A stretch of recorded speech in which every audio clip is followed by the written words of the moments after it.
yo diría que es casi igual a la teoría en cuanto al principio de funcionamiento de un transformador monofásico que están estudiando en la asignatura máquinas eléctricas, por los cuales los fundamentos teóricos ya lo conocen. Sí hay transformadores de tensiones inductivos y transformadores de tensiones capacitivos que posiblemente lo van a ver ya en la materia de transmisión. Entonces, de los transformadores de medida de tensión y de corriente, que dijimos cuáles eran el objetivo principal que tenían ambos transformadores, que básicamente es esto que figura acá,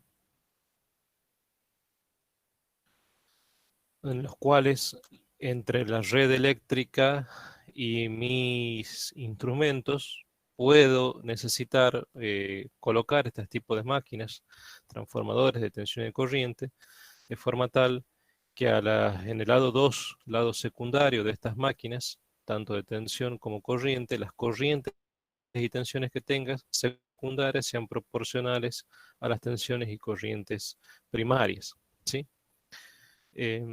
Vimos algunos ejemplos de transformadores, los cuales podemos tener de tensión y de corriente.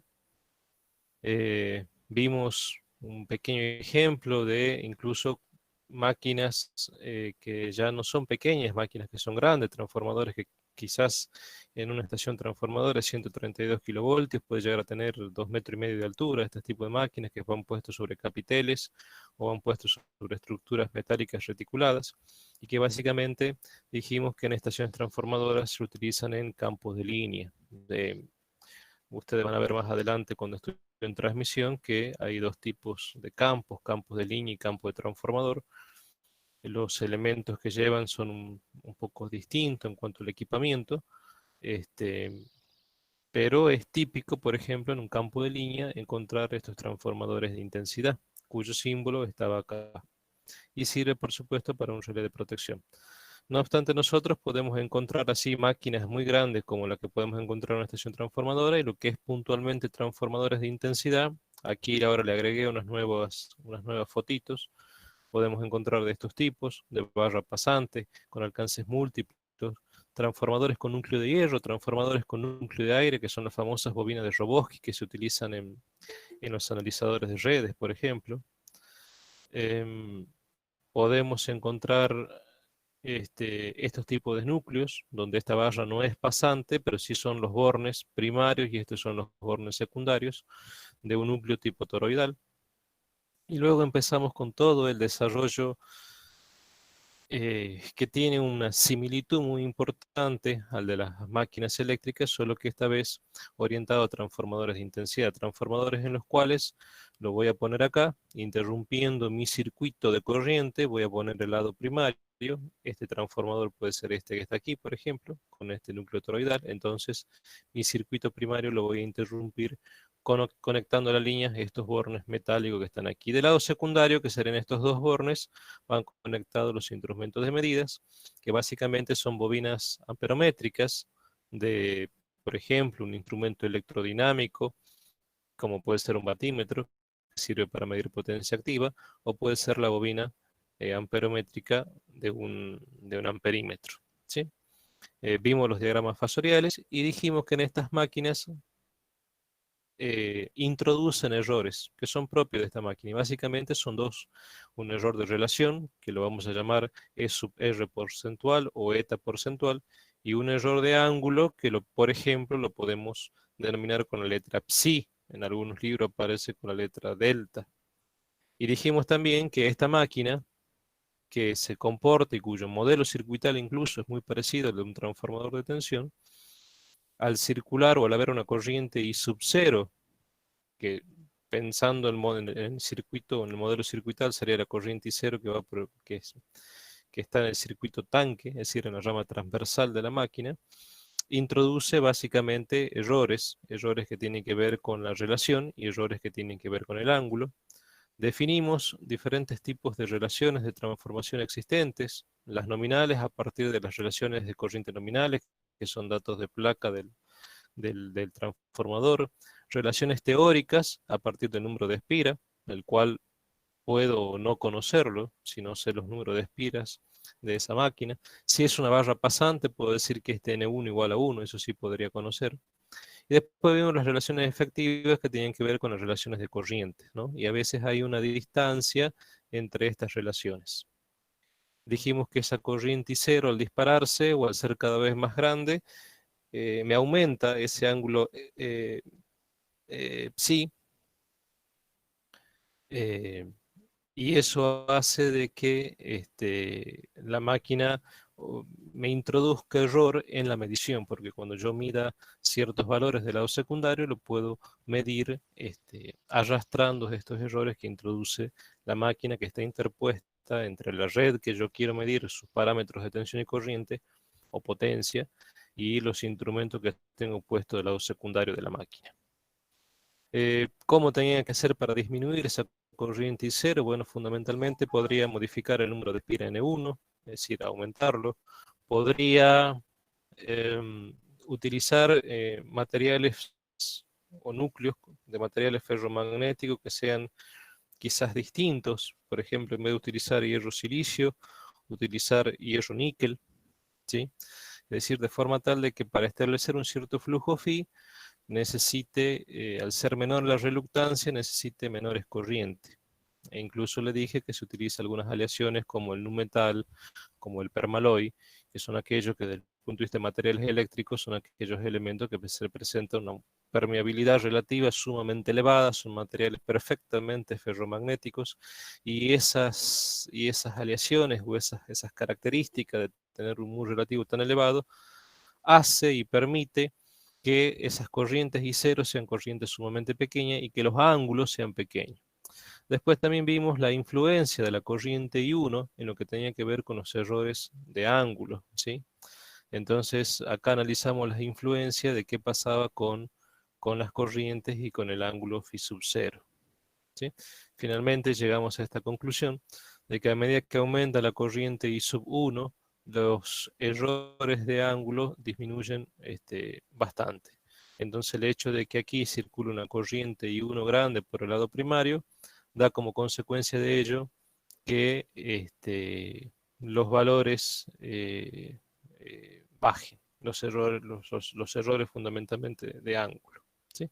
Y después también analizamos estas curvas que tenían que ver con si tenemos una curva BH y esta la invertíamos de alguna manera, permutábamos los ejes, nos quedaba esta curva invertida y que básicamente era la corriente I en función del flujo, ¿sí? ¿Se entiende hasta ahí lo que dijimos la clase pasada? Y por supuesto después analizamos también qué pasaba con phi sub 0 y vimos que phi sub 0 conforme va aumentando el valor de la corriente I sub 1, ese valor de phi sub 0 va disminuyendo. Bueno, ¿qué es lo que tenemos que ver ahora o aprender? Bueno, es el concepto de prestación, que es un concepto nuevo, eh, que tiene que ver con la potencia del lado de salida, del lado 2 que tiene el transformador de intensidad. Es decir, estos transformadores de medida dijimos que trabajan prácticamente en cortocircuito. Eso es su estado normal de funcionamiento, y el hecho de que haya un corto me impone que el flujo sea bajo y que esas corrientes tengan que ser relativamente bajas o relativamente pequeñas. Em, pero esos instrumentos que están conectados al lado secundario, que pueden ser bobinas amperométricas, consumen una cierta potencia. Entonces la potencia que tengo de salida de mi máquina tiene que ver con las prestaciones, ¿sí? Entonces en un transformador de medida o en una estación, un transformador de medida que está en una barra de 13.200 voltios, 13,2 kilovoltios, en una celda del lado de 13,2, por ejemplo, en una estación transformadora, o transformadores de intensidad como los que vimos que están puestos en los campos de 132 kilovoltios, bueno, tendrán diferentes tipos de prestaciones que pueden ir de los 5 volt de potencia aparente hasta, por ejemplo, 30 volt de potencia aparente. Entonces, con respecto a la prestación, podemos decir que hay una potencia salida nominal que la podemos entender como el producto U por I, U2 nominal por I2 nominal. Y si nosotros lo queremos poner en términos de impedancia, lo podemos poner como Z nominal por I2 nominal. De forma tal que nosotros, conociendo la prestación, que es un dato de placa, es decir, el TI en su placa, el fabricante me dice cuál es la potencia nominal de salida de la máquina, es decir, la potencia que podría transmitir o entregar a la salida en condiciones nominales de funcionamiento, podemos determinar esa impedancia ZC nominal, que incluso la podemos descomponer en R y en X, incluso más, determinar el ángulo phi sub c n a partir del coseno. Como ejemplo, para que se entienda, si tomamos una máquina que, por ejemplo, tenga un transformador de intensidad o de potencia nominal, es decir, de prestación, es decir, de potencia de salida, 5 volt-ampere, y la corriente es, o el TI es a 5 amperes del lado secundario, y el factor de potencia es 0,8, bueno, podemos determinar una impedancia ZC, que sería 0,2 ohmios. Generalmente, fíjense en que esas impedancias conectadas del lado secundario, del lado carga, generalmente son impedancias de muy bajo valor, ¿sí? Obviamente todo esto es una alterna, eh, así que tenemos que hablar en términos de impedancia. Y son valores generalmente bajitos porque eso está constituido por la resistencia o impedancia que presentan los cables, que pueden estar a una cierta distancia a la carga del TI, y las resistencias o las impedancias que puedan tener los circuitos amperométricos de los equipos, de un analizador de redes, de un amperímetro, de las bobinas amperométricas de los batímetros o de los medidores de energía o lo que fuere, ¿sí? Generalmente el conjunto de todo eso conforma valores de impedancia sumamente pequeños y es lo que tengo conectado del lado secundario de esta máquina. ¿Qué pasa o la influencia que tiene la prestación en los errores, entendido a partir del módulo de ZC? Nosotros ya hemos definido y sabemos hasta aquí, en base a la filmina anterior, cuánto vale la potencia nominal, es decir, cuánto vale la prestación, y supongamos que esa corriente I2 del lado secundario se mantiene constante, supongamos también que la frecuencia se va a mantener constante, y supongamos que tengamos un coseno phi 0,8. Acá está, hay un error, tendría que decir coseno phi. Coseno phi igual a 0,8 constante. Entonces, si nosotros aumentamos la impedancia de carga a partir de un análisis electrotécnico E igual a I2 por Z2 más ZC, ZC es la impedancia de carga, si las impedancias de carga son cada vez mayores, de acuerdo a esta expresión, lo que vamos a tener es un reflejo directamente en la tensión, es decir, la tensión va a ser cada vez mayor. Si la impedancia es mayor, la tensión es mayor, el flujo tiene que ser mayor, la corriente I0 es mayor. Y la corriente I0, recuerden, en la clase pasada dijimos que impactaba en los dos errores que tienen este tipo de máquina, que son los errores que están asociados al ángulo, medido en radianes, o medido en el sistema sexagesimal en grados o minutos. Se recomienda por norma que los ángulos sean inferiores a 20 minutos. Pero si la impedancia de carga crece, es decir, que tengo del lado 2 del transformador de medida, donde están puestas las bobinas, si esa impedancia fuese mayor, repercute directamente en los valores de ángulo y en los valores de relación. Por eso dijimos que esa impedancia deben ser lo más pequeña posible, la máquina debe trabajar en cortocircuito. No puede la máquina no trabajar en cortocircuito, porque si no, lo estamos sacando de su estado natural de funcionamiento. Fíjense en que al aumentar la impedancia de carga nos estamos alejando de un cortocircuito del lado secundario, es decir, que si nosotros volvemos acá a este esquemita, por ejemplo, si la impedancia Z2 o Z de carga del lado secundario comienza a aumentar y ya no es un cortocircuito, que el corto acá lo está simulando la bobina interna del equipo, bueno, en mi máquina se empiezan a disparar los errores. ¿Cuáles? Los dos. Y eso es lo que dice acá. Entonces, si nosotros analizamos en función de una cierta corriente I1, supónganse, y la corriente I2 comienza a modificarse, comienza a disminuir porque comienza a variar esa impedancia de carga, fíjense que para un cierto valor de corriente I1, conforme va aumentando las impedancias de carga, si yo estoy parado, supónganse en este punto, originalmente tenía este error de ángulo y este error de relación. Conforme va aumentando esa impedancia de carga y me voy alejando de la situación de cortocircuito, Bueno, la máquina naturalmente aumenta esa tensión inducida porque aumenta el flujo. Yo necesito, si mi corriente I1 no se modifica, yo necesito mantener eh, los valores de corriente, porque si no también estaría cambiando la relación. Entonces, como consecuencia de ello, fíjense en que pasamos de estas líneas llenas a estas líneas de punto, en los cuales para un mismo valor de corriente I1 se me comienza a disparar ambos errores. ¿Por qué? Porque la corriente I0 se ha modificado. Como consecuencia de haber variado la corriente I2, la corriente I0, que era la corriente de excitación en vacío, la cual es la encargada de generar ese flujo mutuo principal que se va a cerrar por el hierro del transformador de intensidad. Bueno, al modificarse la impedancia de carga, la máquina tiene que tomar más corriente cero, derivar más corriente cero por el circuito tanque, de forma tal de tener mayor excitación magnética, tener más flujo magnético y eso permitirme aumentar la tensión E2 para tratar de seguir manteniendo esos valores de corriente I2, de forma tal que ese N1 por I1 se mantenga aproximadamente igual al N2 por I2. ¿Sí? Como consecuencia de ello, I0 aumenta. Es decir, y al aumentar I0, fíjense, se me dispara ambos errores. Y eso es lo que me dice acá. Para un valor de 1 constante varía la impedancia de carga. Fíjense en que acá tengo un error, luego tengo un error más grande, luego tengo un error más grande. Eso en el ángulo. Ahora el error de relación, fíjense, originalmente tenía este error, luego se hace más grande y luego se hace más grande conforme va aumentando la impedancia de carga. Es decir, miren, conforme me alejo de la situación de cortocircuito, empeoran los errores. Mi máquina tiene más error. Lo que yo pueda medir con mis instrumentos del lado secundario estará afectado por los errores de estas máquinas que de alguna manera se van ampliando y se van propagando y se eh, van interfiriendo en el proceso de medición. Bueno, ¿qué pasa ahora si, analizando a partir de la prestación, qué pasa con los argumentos de ZC, es decir, qué pasa con los ángulos?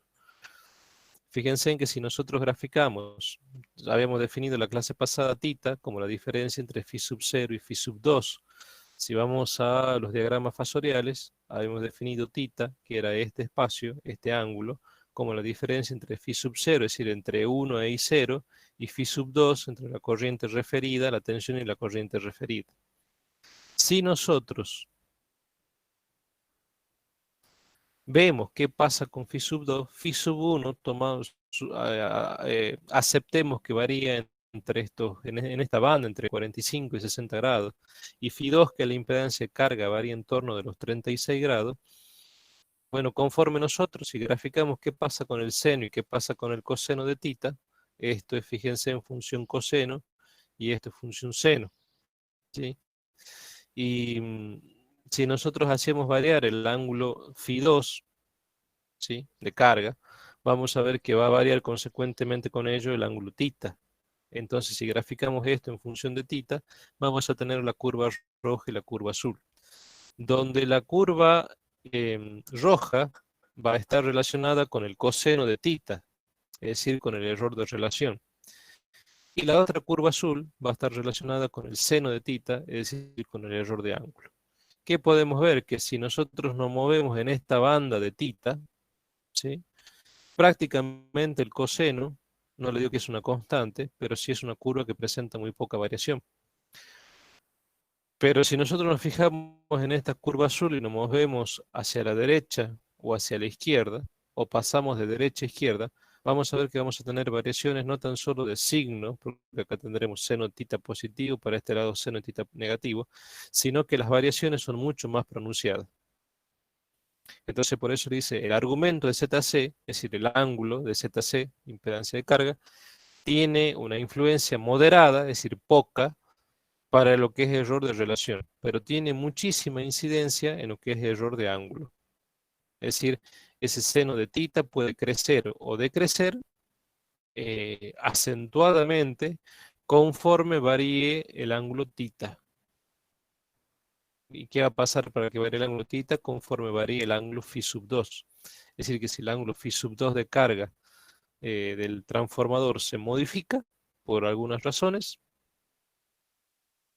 que tienen que ver con mi relación tensión-corriente del lado secundario, ese ángulo se va modificando, qué sé yo, sufrió algún tipo de modificación, esa impedancia de carga en los instrumentos. Bueno, fíjense en que el error de relación casi no se modifica, pero el error de ángulo se modifica de una manera pronunciada. ¿Cuántos transformadores tenemos? Fundamentalmente dos, un transformador para la medición y un transformador de corriente para protección. ¿Qué características tienen? Que el transformador de corriente para medición es un transformador que está destinado a alimentar instrumentos de medida. Es decir, que el ejemplo ese que nosotros poníamos acá, no sé dónde estaba, no era acá. Este transformador sería un transformador típico de medida. Hay transformadores de medida, sí, muchos, pequeños, de poca prestación, que son muy de laboratorio, con los cuales se pueden hacer una serie de ensayos. Por ejemplo, en el laboratorio de la universidad tenemos transformadores de marca Protomax, que son de relaciones 20-5, también hay Protomax de relaciones 10-5, y de unos volt-ampere bastante bajos, es decir, de una potencia secundaria de salida bastante poca, 5 volt-ampere, no mucho más que eso. Son transformadores de núcleo toroidal en resina epoxi, es decir, es un material bastante duro, ¿sí? Bueno, esos transformadores están destinados para instrumentos de medida.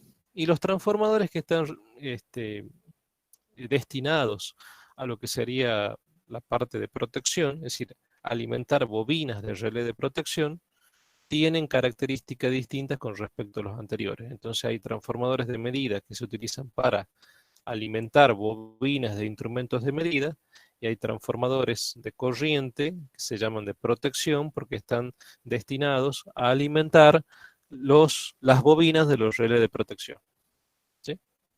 Entonces son transformadores distintos y son transformadores que tienen características distintas y son transformadores que tienen incluso sus núcleos ferromagnéticos están conformados por materiales distintos, ¿sí? Em, por eso es que acá le pongo recuadrado que la diferencia fundamental entre estos dos transformadores está básicamente relacionada con el material con el que se construyen los núcleos ferromagnéticos. Los transformadores de medida generalmente son de hierro-níquel, es decir, que tienen curvas BH mucho más aplanadas, y los transformadores de protección tienen curvas BH mucho más grandes, ¿sí? Entonces, con índices de seguridad, factores de saturación más altos. Generalmente, quien me da esa característica en los transformadores de protección es el material hierro-silicio, ¿sí? Entonces, si uno compara un material hierro-silicio en la curva BH de un hierro-silicio con la curva BH de un hierro-níquel, vamos a ver que las del hierro-níquel tienen curva BH mucho más aplanadas en relación de los hierros silicio. Entonces, hierro-níquel para medición, curva más aplanada, y hierro-silicio para máquinas de protección, es decir, que son máquinas mucho más, con índices de saturaciones mucho más altos. Aquí estaría un poco la diferencia entre lo que lo que estábamos diciendo anteriormente.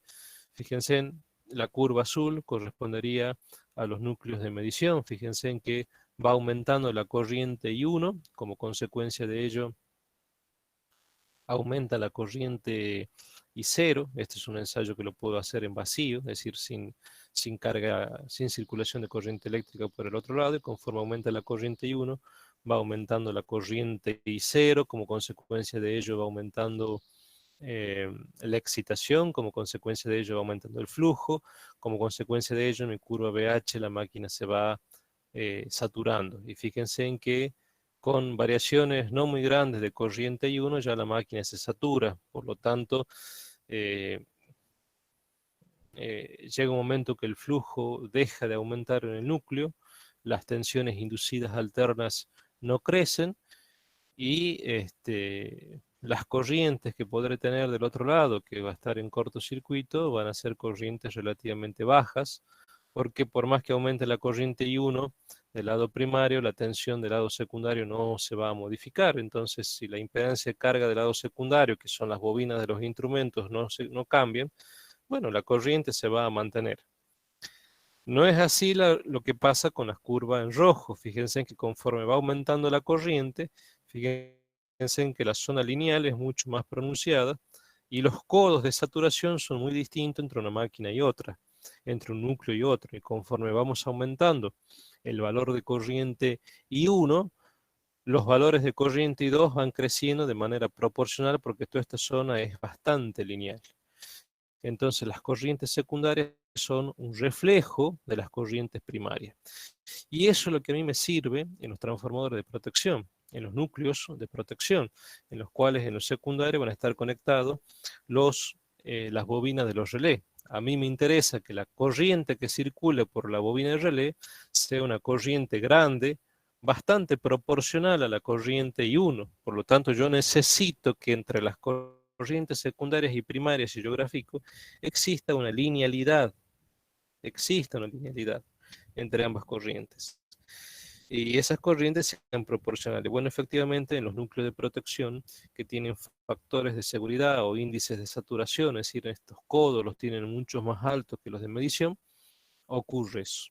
¿Cómo lo logro? Bueno, utilizando materiales distintos. Yo sé que el hierro silicio en comparación con el hierro níquel tienen curvas que son bastante distintas una respecto a la otra. Entonces, hierro silicio lo utilizo para protección y hierro níquel, por ejemplo, ¿no? Por dar un ejemplo de materiales que se suelen utilizar, lo utilizo para medición.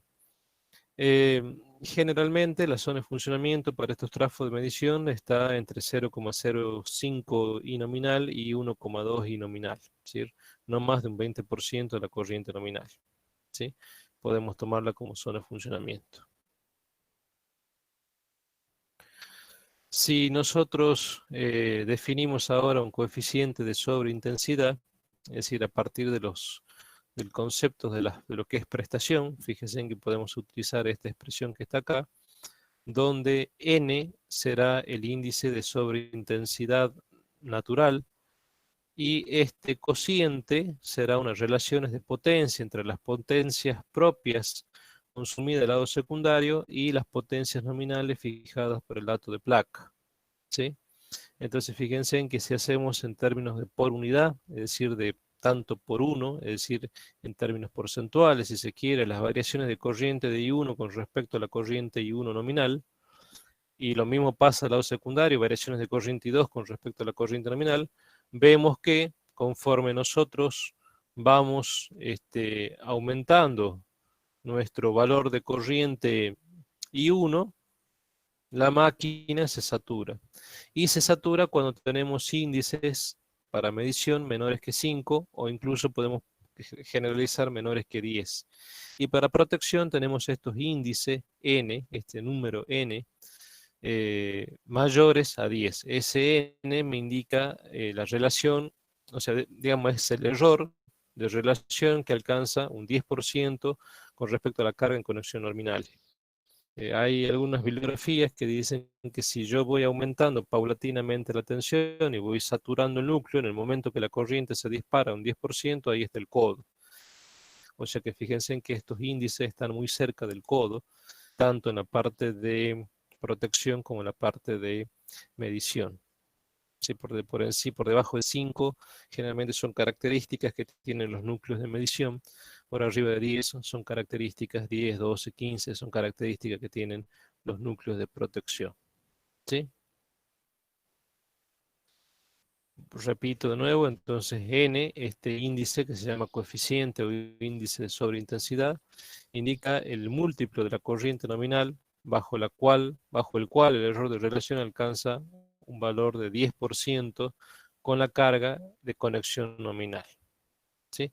También algunos libros le llaman factores de seguridad y en la jerga a veces se le dice, sobre todo si ustedes van donde hay muchos técnicos que están trabajando en el tema, hablan de los factores de saturación, también refiriéndose a estos mismos tipos de índices. Y como le dije recién, nosotros cuando la prestación, es decir, cuando la demanda de potencia no es la nominal, se pide otro tipo de potencia distinta a la nominal, bueno, habrá otro índice, que es el índice N', que sería el índice de sobreintensidad para una carga distinta a la nominal, y se la saca a partir de esta expresión que está acá, ¿sí? Donde S sub I es el consumo propio y secundario, y S sub B es la potencia absorbida por la carga. Es decir, que si esa potencia absorbida por la carga varía, fíjense en que yo voy a tener otro índice N'. A partir del índice nominal podré pasar a otro índice N'. SI supongamos que no se modifica, es el consumo propio, SN nominal es un dato. Lo que puede modificar acá en esta expresión es el SB, que es la potencia absorbida. ¿Sí? Sí.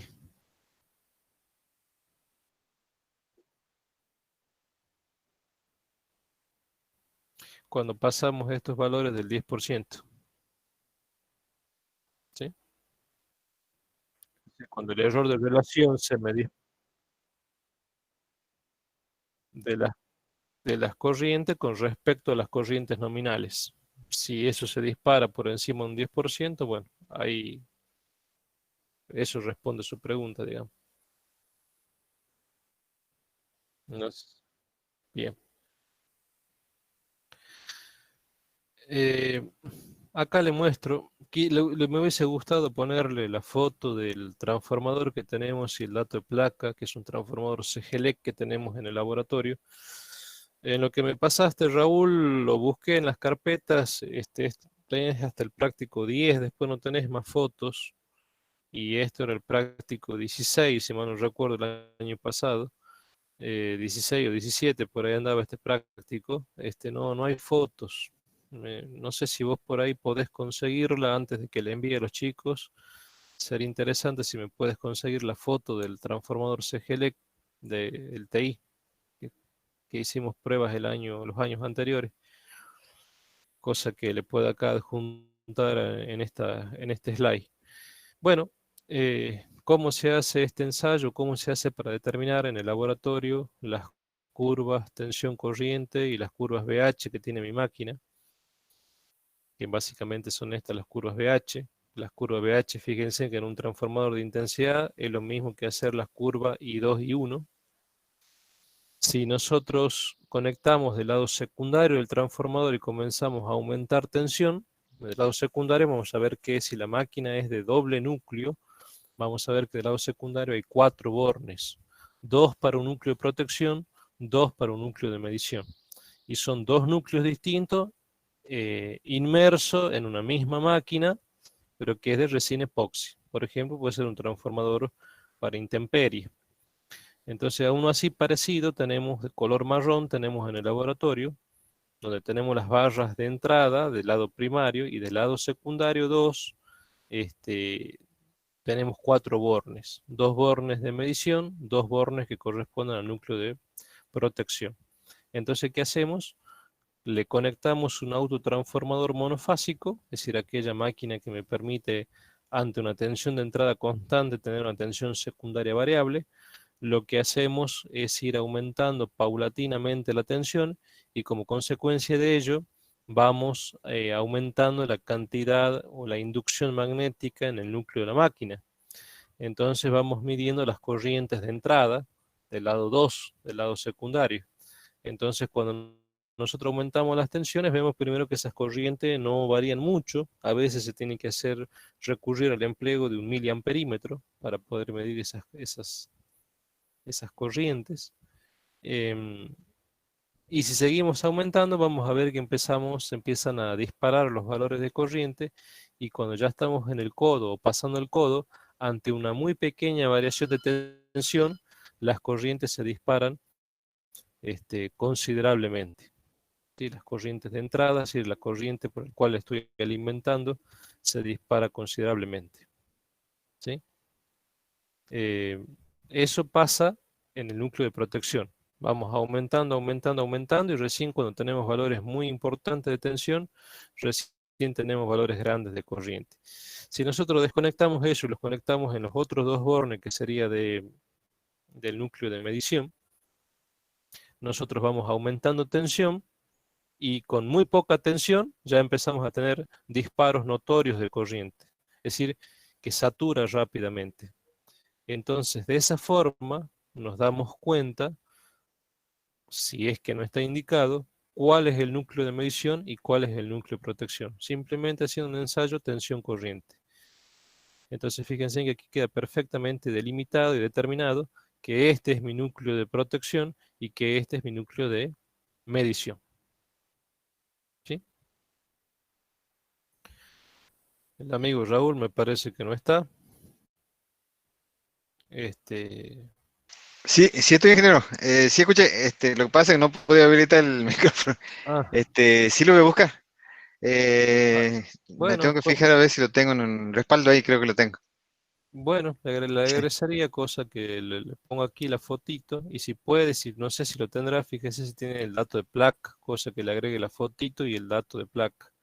Ah, bien, ya me fijo entonces. Y ya les paso, Ese día que porque yo usted no nos les paso. llevó varios transformadores al curso, ahí saqué fotos yo también. Ah, bueno, eso Sí, también lo podríamos incorporar. Que hay sí. algunos, esos transformadores que dice Raúl, son algunos transformadores que hay un corte, muchachos. En la misma resina epoxi. Cuando lo han donado a la universidad, lo han donado ya con algunos cortes, cosa que uno lo pueda ver internamente. Así que estaría bueno, Raúl, cosa de poder adjuntar esa foto. Mientras más fotos haya, más claro queda el tema. Sí, ya le voy a buscar yo esa foto. ¿Se entiende, jóvenes, cómo, gracias, Raúl, ¿se entiende cómo se hace el ensayo? Sí, profe. Sí, bien.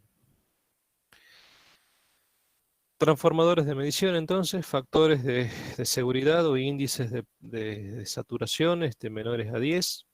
Y ya dijimos, destinados a alimentar instrumentos de medidas, contadores de energía, equipos de medición de potencia, etcétera. ¿Qué nos dice la norma IRAM, que es nuestra norma argentina con respecto a esto, que es la norma 2025? Nos dicen primero que las clases de los TI, generalmente para lo que son TI de laboratorios, estamos entre 0,1 y 0,5, 0,1, 0,2, 0,5. Recuerden que la clase un TI no es la clase un instrumento de medida, ni mucho menos se define de la misma manera, ¿no? La clase un TI tiene que ver con los errores de relación, tiene que ver con eta o con E sub R porcentual, como lo que vean en los libros. Así como lo estamos viendo acá, sería con la letra griega eta, con el eta porcentual. Con eso tiene que ver la clase, es decir, la relación existente entre los valores de relación con respecto a los valores de relación nominal, en términos porcentuales. Cuando decimos 0,5, es 0,5% de la relación de transformación. Si decimos 0,2, 0,2% del error de la relación de transformación. Por favor, no me van a escribir como muchos años me pasa, que me dicen que clase de un TI es error absoluto sobre el alcance por 100. No, eso es definición básica, quizás no general, pero básica de un instrumento de medida, visto en el cuatrimestre anterior. No es la definición de ninguna manera de la clase de un transformador de intensidad.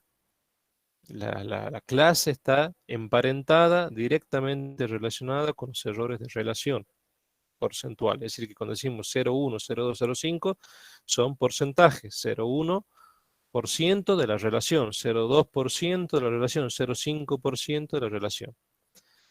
Si nosotros graficamos estos errores relativos porcentuales o estos errores porcentuales de relación en función de los porcentajes de corriente con respecto a la corriente nominal para una clase cualquiera, cualquiera de estas tres de laboratorio, o por ejemplo para un instrumento de tablero, que es lo que ustedes van a encontrar más en la calle, que son generalmente clase 1, es decir, que tienen 1% de la relación, ustedes van a ver que si ahora de izquierda a derecha leen esto, van aumentando el porcentaje de I1 con respecto a I1 nominal, 5%, I1 con respecto a I1 nominal, 20%, 100%, es decir, cuando ambas corrientes son iguales, o 120%, es decir, que cuando el lado primario ya está sobrecargado porque está pasando más corriente de la que admite, Cuando digo más corriente la que admite, estoy diciendo que esta corriente I1 primero es bajita, un 5% de la que este bobinado admite, después un 10%, un 20%, un 100%, un 120%, y ya sobrecargo el circuito primario de corriente. Si yo hago todo eso, ¿cómo? Ahí me quedó claro, profe. Bien. Si ustedes sobrecargan y circula cada vez más corriente para una clase cualquiera, por ejemplo, ahora estamos usando para la clase 1, que sería un instrumento de tablero, fíjense en que los errores de relación van disminuyendo, o sea, siguen esta curva y van disminuyendo. Yo tenía para un 5% mucho error y conforme va aumentando la corriente I1, esto va disminuyendo. ¿Qué era? ¿Qué era? Una conclusión que nosotros habíamos sacado, no me acuerdo dónde, ¿dónde estaba esa conclusión que la habíamos sacado? Acá, fíjense, ¿a qué era? No, me acuerdo. Sí, creo que era acá. Que si nosotros aumentamos nuestros valores de corriente I1, afectaba directamente los valores de relaciones, ¿sí? Entonces, ¿dónde estoy? Acá. Si eso aumenta, esos valores de corrientes I1 aumenta, favorece a los errores de relación. Lo hace más chico a los errores de relación. Y es una conclusión que sacamos la clase pasada. Análogamente, si para este mismo TI, con esta misma clase, nosotros aumentamos los valores de corriente I1, vemos que los errores de ángulo también disminuyen considerablemente. Bueno, eso estaba en la primera parte. Eso estaba acá. Si nosotros aumentamos los valores de corriente I1, ¿sí? Vamos a ver que este error de ángulo, es decir, este ángulo que está acá, se va haciendo cada vez más chiquitito. Si este I1 crece mucho con respecto de I0, esto I0 por supuesto está sumamente exagerado. Si este I1, este fasor, se hace cada vez más grande respecto de I0, la única forma es que esto se vaya cerrando y este ángulo se hace cada vez más pequeño. Y si es de relación, bueno, acá también vemos lo mismo, ¿no? Ese error de ángulo disminuye con respecto al avance de la corriente I1. Y no sé dónde estábamos. Acá, si nosotros aumentamos los valores de corriente I1, crecían los valores de corriente I0. ¿Sí? Si aumentamos los valores de corriente I1, crecían los valores de corriente I0. Si crecen los valores de corriente I0, fíjense en todo lo que está pasando acá. Hay una especie de balance entre la corriente I1 y la corriente I0 que no crecen en forma proporcional, sino crecen a partir de esta curva que es la inversa de la curva BH. ¿Sí? Entonces este término empieza a tomar protagonismo con respecto de este, y ahí es donde se ven los quiebres estos que están acá en mi curva, cuando los relaciono para diferentes valores de corriente I1. ¿Sí? Ahora, esto que está acá, por supuesto, lo puedo expresar en minutos o lo puedo expresar en centiradianes, simplemente es diferente forma de expresar los errores de ángulo. Generalmente, lo más utilizado es utilizarlo en minutos, y yo le dije que las normas establecen que los transformadores de intensidad no deberían tener errores mayores a 20 minutos. ¿Sí? Ese es el máximo que está permitido. Profesor, ¿ese valor es como máximo? Como máximo se recomienda que Claro. los transformadores no superen, si es de relación, no sean mayores a un 0,5%, sobre todo transformadores que son de laboratorio, no más de un 0,5%, y que los errores en minutos no sean superiores a 20 minutos. Los errores de ángulo, perdón, no sean superiores a 20 minutos. Eso es lo que se recomienda en un transformador de intensidad. ¿Para qué? Y bueno, para que si los errores de relación y de ángulo son pequeños, cuando yo haga la medición del lado secundario, esa máquina no me introduzca error. Que acá no se olviden el concepto de entrada, que, lo repito, es esto. Yo quiero medir una corriente que es muy alta y que no la puedo medir con el instrumento que dispongo, entonces necesito poner una máquina, estas máquinas, acá y medir una corriente. Y lo mismo aquí, si yo quiero medir una tensión y la tensión que tengo es muy elevada, y con este voltímetro no me dan los alcances para medir esa tensión, tengo que poner una máquina, esta por ejemplo, para poder medir la tensión. Entonces, acá habrá una relación de corriente nominal y acá habrá una relación de tensión nominal. Y esas relaciones son datos de placa, que yo las voy a multiplicar por los valores de corriente o por los valores de tensión. De forma tal que yo aquí tendré como consecuencia de ello una lectura de corriente I y una lectura de tensión U.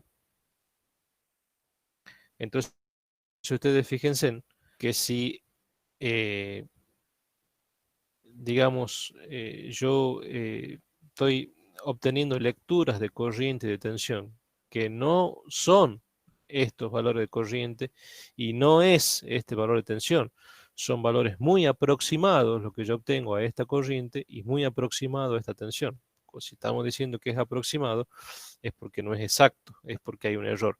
Bueno, ¿dónde tengo los errores? Bueno, el error lo puedo tener en los mismos aparatos de medida.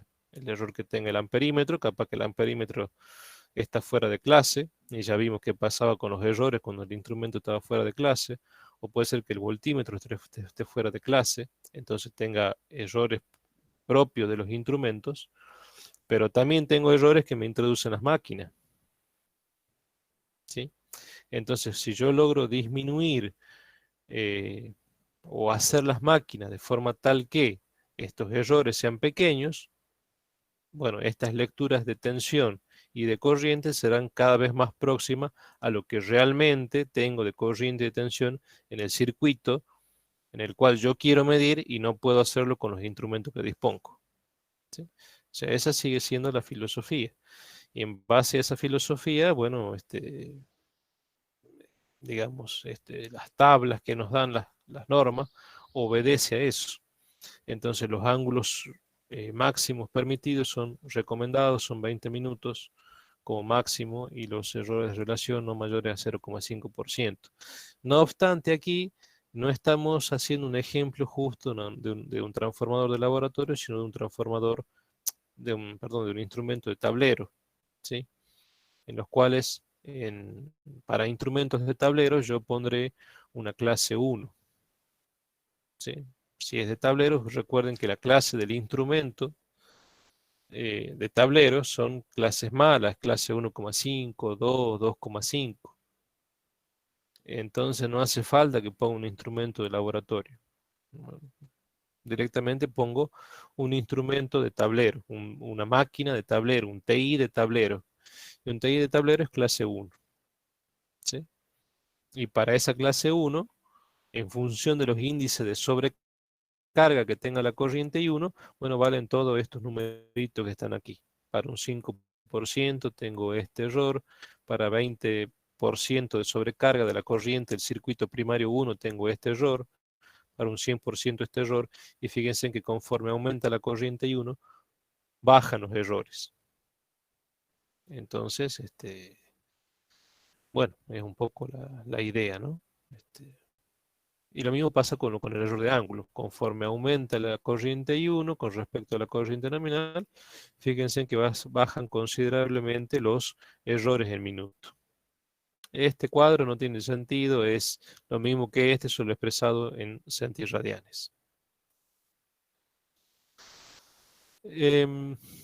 Hay algunas aplicaciones especiales en las cuales podemos utilizar estos tipos de transformadores y, por ejemplo, puede ser en la conexión de los medidores de energía que tienen, por ejemplo, en sus casas o en diferentes negocios o en lo que fuere, y que trabajan en un rango entre 50 mA y 100 A.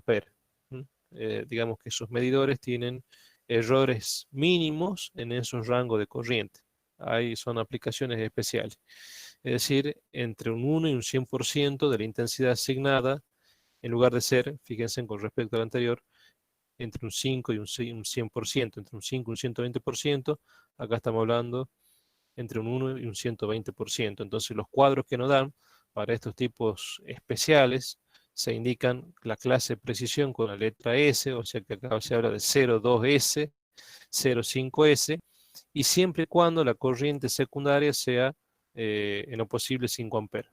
Entonces, para valores de sobreintensidad primaria del 1%, 5%, 20%, 120%, 100%, 120%, también podemos observar lo mismo que para una cierta clase de precisión, cualquiera, 0,2S o 0,5S, de izquierda a derecha, fíjense en que bajan considerablemente los errores que tengo de relación. Y si vemos la parte de ángulo, también vemos que de izquierda a derecha, conforme hay sobrecarga del lado 1 del lado primario, ¿sí? Nos vamos hacia el lado de plena carga y después de sobrecarga, hay una tendencia, quizás ya, fíjense en que la anterior disminuía y hacia la parte final es que como que se intenta mantener, ¿bien? 0,1, 0,2, 0,1, 0,1, 0,2, 0,2, 0,5, 0,5, 1,1. Y fíjense en que con los minutos es como que pasa lo mismo. Entonces acá no deja de ser una excepción, pasa lo mismo. Fíjense en que a plena carga y sobrecarga el circuito primario, es como que ya los errores se comienzan a estabilizar en un cierto valor. Lo mismo pasa con los errores de minuto. Pero en la primera parte, cuando hay muy poca sobrecarga, hay disparos de estos errores, de tanto de ángulo como de relación. ¿Sí? Ahora yo le pregunto, ¿por qué? ¿Por qué? ¿Quién me puede explicar por qué cuando tengo muy poca sobrecarga, es decir, muy poca corriente del lado primario, así físicamente, eléctricamente, por qué es que tengo más error que cuando tengo sobrecarga del lado primario? Sin recordar las ecuaciones que vimos anteriormente, que son bastante largas y complejas, pero conceptualmente, ¿por qué ante una situación de sobrecarga me bajan los errores y en una situación de descarga o poco cargado el circuito primario tengo disparos de errores? Tiene que ver, se excita más la bobina, profe, cuando hay más carga. A ver, explíqueme un poco más eso. Cuando aumenta la carga, bueno, el lado primario del TI, este, o sea, el error sería, en la parte secundaria, el error sería más chico, que me va a indicar el instrumento. Si yo tengo, ¿qué me dijo? Sobrecarga. Sí, Si más o tengo menos. sobrecarga, sí, baja el error. Eso lo estamos viendo acá. En ambos casos, el error de relación baja y el error en minutos baja. Pero, a ver, relacionemos con las variables de máquinas eléctricas, de medidas. Fíjense que en este punto, en esta parte de la materia, se cruza un poco máquinas con medidas. Eh, si nosotros en esa situación de sobrecarga, sí queda claro que en base a las tablas, que bajan ¿sí? considerablemente los errores que pueda tener, pero ¿por qué?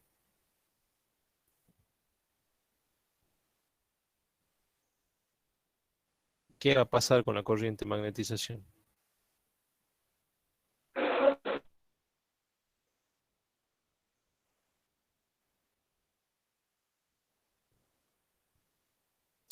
Sí, Le, le conviene excitarse mal a la, o sea, la bobina, digamos, le conviene una corriente de excitación mejor. ¿es una pregunta o es una afirmación? Eh, no pregunta, O sea, dos cosas. las dos cosas así. A ver, pensemos, ¿qué pasaría si aumenta la corriente I1? ¿Sí? Conforme nos movemos de izquierda a derecha, comienza a aumentar la corriente I1. Comienza la máquina a estar en una situación de sobrecarga. Vamos al circuitito este que tenemos acá. Esta corriente I1 comienza a aumentar, comienza a hacerse más grande. Según las tablas, dicen que para esos transformadores especiales que le agregan una letra S o para los otros transformadores que teníamos que son comunes, más de laboratorio o de tablero, dicen, y todas las tablas dicen lo mismo, que es descargado tengo, este, eh, digamos, mucho error y conforme se va cargando tengo menos error. Entonces, a ver, analicemos por qué. es lo que yo quiero que ustedes comprendan y analicen. ¿Por qué? ¿Por qué tengo menos errores de relación? ¿Y por qué tengo menos? Por supuesto, ustedes si lo hacen a partir del análisis de estas expresiones, bueno, matemáticamente va a quedar claro el por qué, pero a mí me interesa que lo analicen desde el punto de vista de máquinas eléctricas, físicamente, eléctricamente, ¿qué ocurre? A ver, vamos a un caso extremo. Si la máquina estuviese abierta, si el TI del secundario estuviese abierto, la corriente I2 es cero. Entonces la corriente I1 es la corriente magnetizante y cero, y así efectivamente la máquina se va a la zona de saturación, porque la intensidad de campo magnético H, producto de esa excitación N1 por I0, crece considerablemente y bueno, la máquina entra en zona de saturación, que es un poco lo que está diciendo Marcelo. Ahora supongamos que la máquina esté cargada. Al estar cargada significa que el lado secundario hay un cortocircuito. Ese corto me fija un flujo bajo, forzosamente por el cortocircuito. ¿Por qué? Porque hace que toda esa corriente prácticamente se vaya por el corto y los valores de corriente y cero bajan considerablemente. Entonces ese flujo es un flujo relativamente bajo, relativamente pequeño. Bueno, ahora en esas condiciones comienza a variar la impedancia de carga del circuito real que yo tengo. Esta impedancia comienza a modificarse. Se mantiene la tensión, baja la impedancia, comienza a aumentar la corriente paulatinamente y comienza a aumentar la corriente al punto de ir a zonas de saturación, es decir, de valores de a valores de sobrecarga, valores de corriente cada vez superiores a la corriente nominal que me dice la placa del transformador. Entonces dicen las tablas de las normas que los errores, ambos errores que tiene esta máquina disminuyen. Fíjense que en algún lado, no me acuerdo dónde, dijimos acá que ambos errores están relacionados con I0. O sea que algo debe pasar con I0 para que me bajen los dos errores. Y eso es lo que yo quiero que ustedes me contesten. Ya están bien planteado el problema. Esta corriente, esta impedancia baja, esta corriente aumenta y los dos errores bajan. ¿Por qué bajan los dos errores? Y bueno, si bajan los dos errores significa que tiene que ver con I0. Pero yo quisiera que me digan por qué. ¿Baja y cero, profe, o no baja y cero? Si baja y cero. Tendría que bajar I0 para que me bajen los dos errores y de esa forma estar en lo que dice la tabla, que dice que conforme nosotros vamos aumentando la corriente I1, los errores, los dos, fíjate, de relación y de ángulo, lo mismo dice la otra tabla anterior, de error y de ángulo, bajan cuando aumenta la corriente I1. La pregunta es ¿por qué? Ya le di una clave que tiene que ver con la corriente I0. Ahora ustedes hagan el segundo análisis. Continúen con el análisis. ¿Por qué bajaría la corriente I0? Si nosotros vamos aumentando la corriente I1.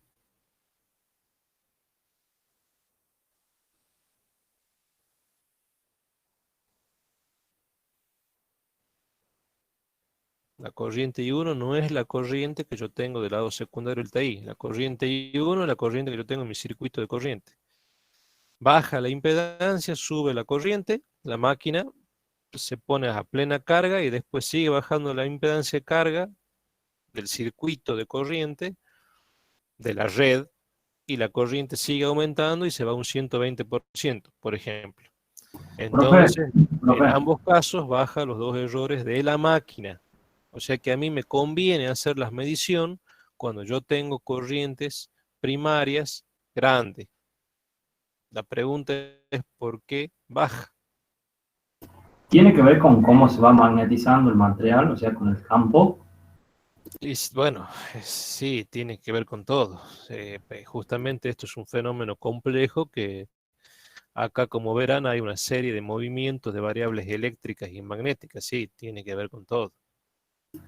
Y bueno, llega un momento que Es como que el directamente flujo en el proporcional, campo profe. se ¿Es establece directamente y va qué? tiene constante.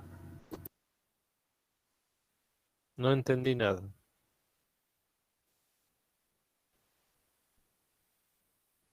A ver, muevan esas neuronas. ¿Por qué bajan los dos errores cuando esa corriente... A ver, si veamos este que es el más fácil. Si el I0 baja, el ángulo de desfasaje entre las dos corrientes se hace más chico. Por eso es que esto baja. Eso es el análisis más sencillo. ¿Sí? Y cuando baja la corriente I0, bueno, repercute directamente en el error de relación. Eso también lo hicimos en los análisis anteriores. Ahora, la pregunta mía es, ya le di la parte inicial y la parte final. Ahí queda una parte en el medio, que es la que articula entre las dos. ¿Por qué baja esa corriente I0 conforme aumenta la corriente I1?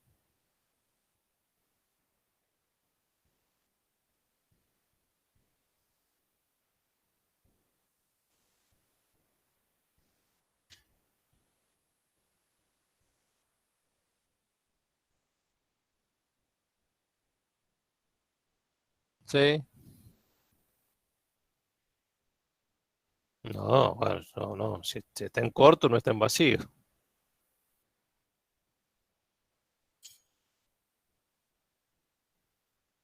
No, sí, No tiende a infinito en todo caso. no, no. O está en corto o está en vacío. Si la máquina está en vacío, la corriente I0 es Profe, I1. puede ser que porque digamos que se dispara la corriente que está circulando por la otra bobina y estaría tendiendo a ser muy grande, digamos. Por eso es que se dispara ¿Se dispara quién? la corriente. ¿Cuál? Bueno, no sé si es sería la I nominal, la de trabajo. No entiendo. ¿Cuál corriente? ¿Primaria o secundaria? La primaria. Bueno, es lo que estamos diciendo. La corriente I1 va aumentando porque la impedancia de esa red eléctrica va bajando, la corriente va aumentando. Es lo que estamos viendo en esta tabla. De izquierda a derecha se va sobrecargando. Y lo que me dicen las normas es que esos errores de relación y de ángulo se hacen cada vez más pequeños. Cuando se hacen esos errores más pequeños, sabemos que es cuando la corriente I0 se hace más baja, porque repercute en ambos casos. Entonces yo quiero que me expliquen un poco físicamente qué es lo que pasa dentro de la máquina para que eso ocurra. Y ya hay elementos para que ustedes puedan hacer ese tipo de explicaciones. Fíjense en que algo dijimos acá, o acá, no me acuerdo, acá, que por un lado tengo estas corrientes y por otro lado tengo los errores que son este ángulo entre estas dos corrientes. O sea que el I0 introduce o afecta a ambos errores. Incrementa a ambos errores si esta corriente I0 aumenta y bajan esos errores si esas corrientes bajan. Entonces, ¿por qué ante una situación de sobrecarga yo tendría menor error de relación? Por ejemplo, ¿por qué al aumentar esta corriente I1, cuando baje esta impedancia de carga de la red, aumente esta corriente I1 y esa corriente se haga superior a la corriente I1 nominal del transformador, estando cargado, no en vacío, estando cargado, con las bobinas amperométricas de los instrumentos, baja ese error de relación? Es decir, que es favorable a los propósitos de hacer la medición que esta corriente I1 sea grande. La pregunta es ¿por qué? Eso quiero que me respondan.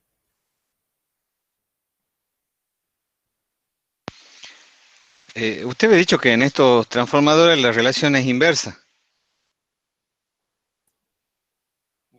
No, no sé O sea, que lo que yo le cuando dije es que con los la corriente transformadores, I1, claro, si la corriente I1 aumenta más que la nominal, la corriente secundaria va a ser menor de su valor nominal. ¿por qué? Yo dije que la relación en transformación es I1 sobre I2, Sí, lo cual es N2 sobre N1. que a Sí, diferencia en trafo de tensión era U1 sobre U2 igual a N1 sobre N2. Y cuando yo dije la palabra inversa, me refería que acá en vez de hacer relación de tensión, en un TI hacemos relación de corriente. Siempre es I1 sobre I2, fíjate. I1 sobre I2 si sacamos el K nominal. I1 sobre I2 si sacamos el K efectivo. 1 sí. sobre 2, primario Pero, sobre secundario. pero no se satura el núcleo ahí. Capaz que se... O sea, el núcleo se satura y ya queda... ¿Por qué se va a saturar el núcleo? Si justamente el hecho de que esté en cortocircuito, esto que es un corto hace que toda la corriente se vaya por el corto. Entonces las corrientes I0 son sumamente pequeñas. El flujo es pequeño. Yo le dije en la clase Ah, sí, pasada sí, sí, sí. que estos transformadores trabajan con un flujo muy bajito, Sí, sí. muy bajito. ¿Por qué? Porque el cortocircuito me impone esa situación. Hace que toda la corriente I1 prácticamente, piensen en el modelo circuital, pase a ser la corriente I2 y la corriente I0 es muy pequeña. Fíjense en Sí. que el razonamiento es parecido a un transformador de tensión, pero no es igual. ¿La En puede este caso, mostrar, perdón, la puede mostrar la curva de magnetización que tenía? sí, ahí está. Ahí está. Sí. ¿Y qué es lo que, bueno, y cuando el flujo es chiquitito, Claro, la corriente es chiquitita. Y en claro. condición de corto me impone un flujo bajito, por lo tanto tengo corrientes de excitaciones bajas. Si Claro, está yo, relacionado con el factor de sobrecarga que decía usted, el ETA. el factor ¿Será? de seguridad, De el, claro, el el ETA, efecto sí, Bessel. sí. Bueno, pero la pregunta, muchacho, ¿cuál es la respuesta? ¿Por qué las normas dicen que tengo esta curva? ¿Por qué dicen que cuando yo tengo sobrecarga del lado primario es una situación favorable desde el punto de vista que los errores de ángulo y de relación se hacen más pequeños? Y por la potencia, ¿no? La prestación es la potencia salida, que obviamente si estoy alimentando un circuito secundario con instrumentos, esos instrumentos estarán demandando una potencia, que podrá ser igual a la nominal, menor o superior. Claro, ¿Sí? el error aumenta con la potencia, digamos. No, pero no es lo que me dice acá. Acá lo que me está diciendo, fíjate que está en relación de la corriente I1, Sí. no de la corriente I2. Lo que vos me estás diciendo es la prestación que tiene que ver con la potencia que me está tomando Ah, es esto. verdad, sí, sí, sí, sí. Y acá dice las normas que ante una sobrecarga del lado primario tengo menores errores. Y yo Sí. le pregunto que ustedes razonen, mis queridos jóvenes, por qué ante una situación de sobrecarga, es decir, corrientes I1 cada vez más alta, tengo errores más bajos.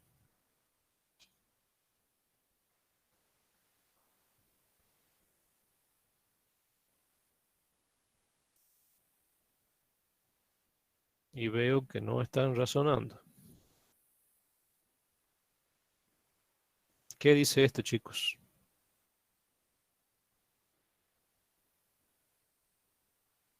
Por supuesto, estas son corrientes referidas, ¿no? Claro, la corriente del secundario referida al primario es igual a bueno, la cantidad de, sí, de vuelta del secundario sobre la vuelta del primario por la corriente del secundario.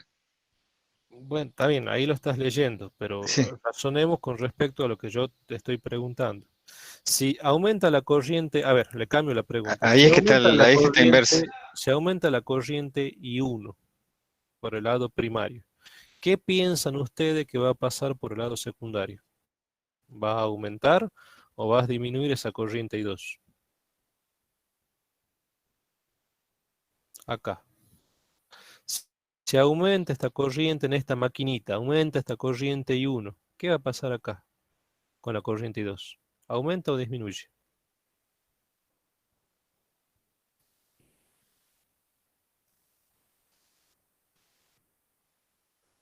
Segunda pregunta, ¿qué pasaría con la corriente I0?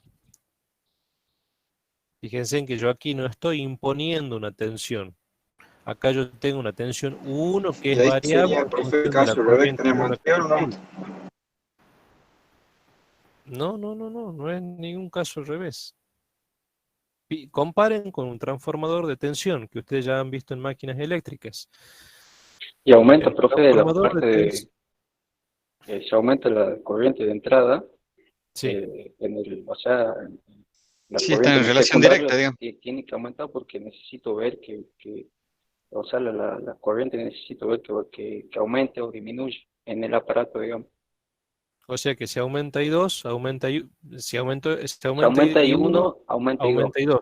Sí. Bien, eso dice un compañero. ¿Y el resto qué opina?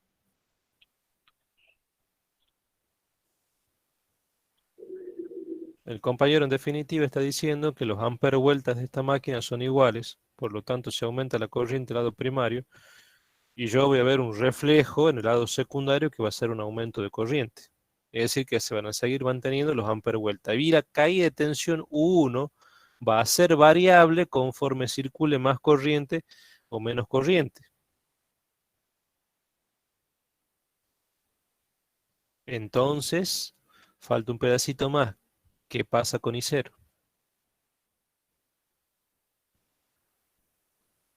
Disminuye.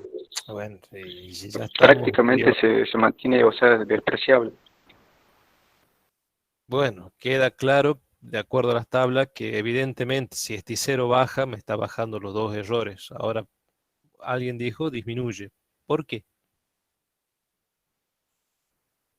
Eléctricamente, ¿por qué? ¿Por qué baja I0? Cuando circula más corriente I1, aumenta la caída U1. ¿Y qué pasa cuando aumenta la caída U1?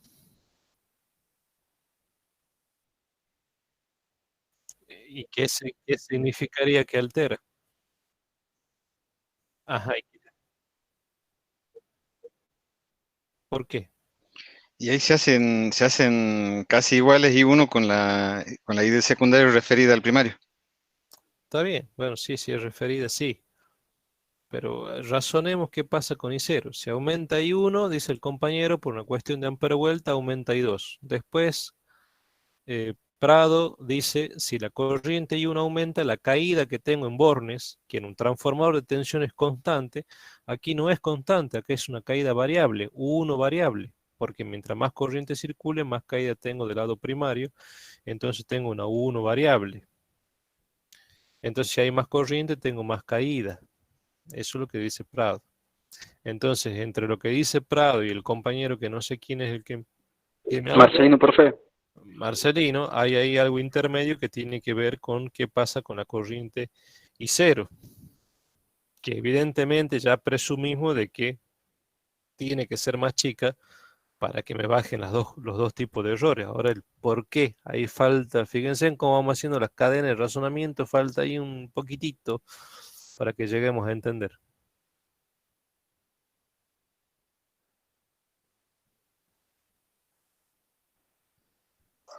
Porque los errores que dijo estos de relación angular que no dependen de la corriente del primario. Sí, sí, vimos toda la matemática y llegamos a esa conclusión, pero yo quiero, a ver, estoy seguro que ustedes se van a olvidar las expresiones en algún momento. Lo que yo no quiero que se olviden son los conceptos. Y que cuando vean una tabla como la que le acabo de hacer ver, que es de la norma, y le dice que bajan, ustedes entiendan por qué baja. Sabemos que esa I0 tiene que ser pequeña, sabemos que se diseña la máquina para que sean pequeñas, sabemos que el cortocircuito hace que se imponga en esa máquina un flujo bajo, sabemos que ese flujo bajo hace que varíe que la corriente I0 sea pequeña, y acá simplemente lo que le estoy diciendo es que varía la corriente I1, y las normas le dicen que bajan los errores. Sabemos que esos errores dependen de I0, por lo tanto si baja I0 bajan los errores. Y como dice Prado, si varía la corriente I1, varía la caída. O sea, esa caída, ¿qué me impone en la máquina? En un transformador de tensión el flujo mutuo principal, ¿de quién dependía? De la tensión. A más tensión, más flujo. A menos tensión, menos flujo. Y ese flujo era constante porque la tensión de la red con la que alimento mi máquina, por ejemplo, en mis análisis le decía, bueno, esa U1 es constante. U1 es próxima a E1, E1 me fija el flujo. Eso pasa en un transformador de tensión que ustedes vieron en máquina eléctrica. Bueno, aquí estamos viendo que yo tengo una caída U1 que no es constante, va a ser variable conforme pase más o menos corriente por ese bobinado. O sea que ese flujo, de alguna manera que va a estar estableciendo, va a ser distinta. Las caídas de tensión E, las tensiones E inducidas van a ser distintas. Pero por otro lado, el hecho de que el secundario esté en cortocircuito me impone un flujo bajo. Y entonces, ¿qué pasa con I0?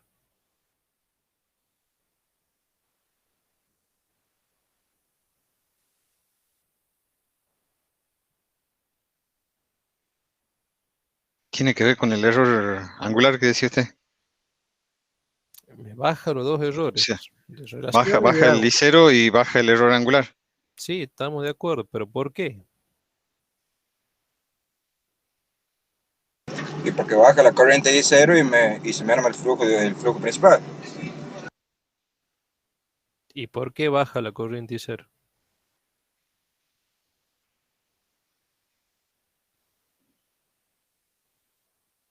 Y porque es mayor la caída de tensión.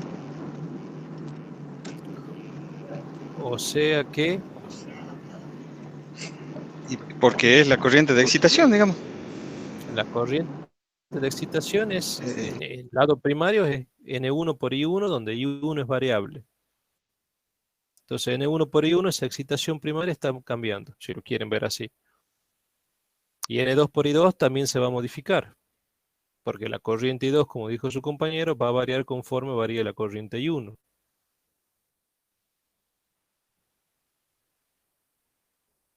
¿Qué pasa con el flujo dentro de la máquina? ¿Es constante como en un transformador de tensión? ¿Varía como un transformador Es de más medida? disperso, digamos.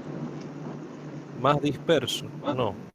Dispersión tiene que ver con líneas de campo magnético que se cierran por el aire. No, me refiero a que no es constante, digamos. No es constante. Entonces significa que tengo más corrientes, tengo más caídas, tendré más flujo. Y cuando tenga menos corriente, tendré menos caídas, menos tensión en esos bornes y Y tendré menos menos flujo. flujo. Claro, a eso me refiero. ¿Y qué pasa con la corriente? Es como que al revés. Cuando yo tengo más corriente, más caída, tengo más flujo y debería haber más corriente de excitación. Sin embargo, cuando tengo más corriente, tengo aparentemente menos corriente y cero para tener menos errores. Fíjense en jóvenes que con este razonamiento queda claro que un transformador de intensidad y un transformador de tensión son parecidos, pero no son iguales. ¿Sí? Bueno, razonen por favor en la casa y me traen para el día martes la respuesta. La otra curva que vamos a ver son ya para núcleos de medición, transformadores de clase 3 y clase 5. No se especifica límites de desfasaje y fíjense en que para esos valores de sobrecarga los errores que tienen. Pone una condición, factores de potencia 0,8, excepto cuando las cargas son inferiores a 5 volamperes, es decir, que la potencia aparente demandada es menor a 5 volamperes. Para que esto se cumpla, en ningún caso la carga debe ser inferior a 1 volamper de potencia. Hay algunos transformadores que son transformadores de gama extendida y son aquellos que mantienen sus errores para corrientes entre un 120% de la nominal y hasta un 150% de la corriente nominal, y otros incluso la mantienen para un 200% de la corriente nominal, siempre y cuando la carga secundaria sea inductiva con factor de potencia 0,8. Evidentemente, si pongo transformadores de medida y pongo instrumentos de medida, van a ser cargas inductivas, ¿no? Factor de potencia 0,8, y bueno, y esas condiciones que están puestas ahí. Veamos un pequeño ejemplo, por lo menos veamos el ejemplo 1 y veamos, sí, veamos el ejemplo 1. Y ahí vamos a terminar la clase. Supongamos que tenemos esta curva en la cual los errores porcentuales bajan con respecto a las variaciones de corriente I1, y es un poco lo que yo quiero que ustedes para la clase que viene me digan por qué. Y sabemos que ante situación de sobrecarga baja considerablemente el error. Entonces nosotros podemos decir que ese K nominal, relación de transformación nominal, dato de placa del transformador, es la corriente I1 sobre la corriente I2. Entonces si la máquina dice I1 nominal 300, I2 nominal 5, hago 300 sobre 5, 60, eso me da la K nominal. Yo sé que del lado secundario de ese transformador voy a poner una carga, un equipo de medida, que tendrá un factor de potencia 0,8 y supongamos que la corriente que va a circular por el lado primario será tal que la corriente que yo mida del lado 2 secundario sea una corriente, supongamos, de 2,8 amperes. Entonces, la corriente medida, I2M medida, igual a 2,8 amperes. Significa que la corriente I1 que yo mediría sería ese K nominal, que es 60, por la corriente I2 que mido con el amperímetro del lado secundario, y eso me da 168 amperes. ¿Sí? Ahora, si a mí me preguntasen a qué porcentaje de error corresponde eso, yo tengo que decir, bueno, son 168 amperes en la corriente I1, y yo tengo una corriente I1 nominal que es 300. Si a eso lo multiplico por 100, es un 56%. O sea que el I1 porcentual con respecto a la corriente nominal estamos en un 56%. O sea que ya sabemos que acá ingreso a la curva con un 56%. Impacto en esta curva que me da la norma, proyecto hacia la izquierda y eso me va a dar un determinado error de relación. Entonces, si vamos a la curva en azul, vamos a ver que ese error relativo está por encima de 1, sería 1,25% el error de relación, cuando el transformador esté en una condición de lado 1 de sobrecarga o de carga en un 56%. Es decir, en este caso está circulando, no llega a un 60% de la corriente nominal, es un 56% de la corriente nominal, lo que está circulando por acá, por el lado primario. Eso hace de que el error de relación sea 1,25%. ¿Para qué me sirve eso? Para sacar el error absoluto límite. Entonces yo puedo decir que ese error absoluto más menos delta I1 va a ser el eta porcentual sobre 100 por la corriente I1 medida, que la mido a partir de hacer esta pequeña matemática de alterar la corriente I2 por la corriente, por el valor K sub n. Eso me da, al hacer eso, más menos 2,1 amperes. Entonces yo puedo acotar incluso mi corriente I1 y decir que mi corriente I1 sería 168, supongamos que sea exacto, 0, más menos 2,1 amperes. Entonces queda acotado mi valor de corriente I1. Vamos a otro ejemplo. Sería el ejemplo. ¿Se entendió hasta acá, no? Entonces fíjense en para qué me sirve la curva que me dan las normas y cómo yo la determino. La I1 no la puedo medir, pongo una máquina, mido I2, a ese I2 lo multiplico por la relación de transformación, que es una relación de corrientes nominales que me da el fabricante, saco la corriente I1, a partir de la corriente I1 con respecto a la corriente I1 nominal, saco el porcentaje de carga, con ese porcentaje ingreso a la curva, con esa curva saco el error relativo, y a partir de ahí con esta expresión determino el error absoluto que tendría esa corriente I1. Pero por supuesto considerando ya en este cálculo que está la máquina de por medio. Eso contengo, por ejemplo, un amperímetro. ¿Qué pasa si yo quiero hacer una medición de potencia? Entonces recordemos, acá la bobina de corriente la pongo en serie con la bobina secundaria y los otros dos terminales van a la línea. Mido tensión. Entonces, ¿qué medía un instrumento? Lo real tensión por corriente por coseno phi. Que si es monofásico esto va a ser el desfasaje, phi1 va a ser el desfasaje entre tensión y corriente, que es el ángulo de la impedancia. Lo que yo mido, recuerden, era U2 por I2 coseno de phi menos épsilon, donde épsilon era el error que existía por la derivación de corriente por la bobina de tensión. ¿Se acuerdan? Entonces, entre la tensión U que tenga acá, fasor, y la corriente I1 que se derive, yo tengo un cierto ángulo épsilon. Y podía determinar el error de ese instrumento y lo podía trabajar de esta manera, que eso ya lo habíamos visto, y podíamos llegar a esta expresión que estaba acá, donde nosotros decíamos que mientras más inductiva sea la carga, es decir, mientras mayor sea phi tendiendo a 90 grados, la tangente se dispara y los errores que tengo yo asociados se disparan. Bueno, hasta aquí era lo que ya habíamos visto y lo que pasaba con respecto a los instrumentos. ¿Se acuerdan eso? Ahora veamos qué pasa con nuestras curvas. Bueno, ese error es de un 67,5 minutos. Fíjense en que para una máquina que tengas, por ejemplo, una sobrecarga de un 56%, entro a la curva, con la curva dado la ordenada en minutos y obtengo el error en minutos. El error relativo, de acuerdo a la filmina anterior, es esto que está acá. Entonces, si nosotros reemplazamos a phi, lo saco como arco tangente de ese coseno phi de 0,8, yo puedo sacar que ese error va a ser de 1,59%. Entonces, si esto que está acá lo reemplazo, fíjense en que directamente me queda un error porcentual para este batímetro que va a estar dado en más o menos 2,76%. Entonces, fíjense en que es una forma de hacer el cálculo de error. ¿Sí? ¿Se entendió? Hasta acá todo esto es batímetro que vimos en el cuatrimestre pasado. Esto es el error que tiene que ver a la expresión que llegamos, qué pasaba con el error en función de la tangente de phi. Cuando esa tangente de phi se disparaba, de la carga se hacía cada vez más grande, se era más inductiva, bueno, estos errores se disparaban.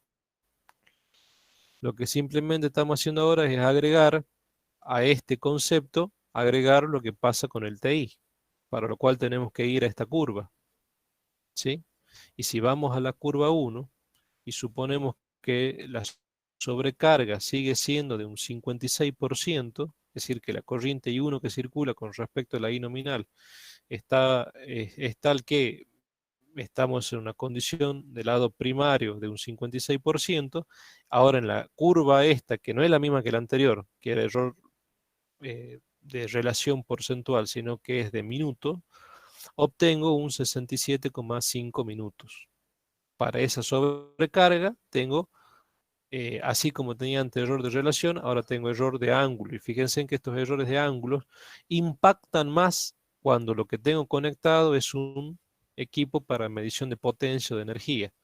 Mientras que los errores de relación impactan más cuando lo que yo tengo son amperímetros.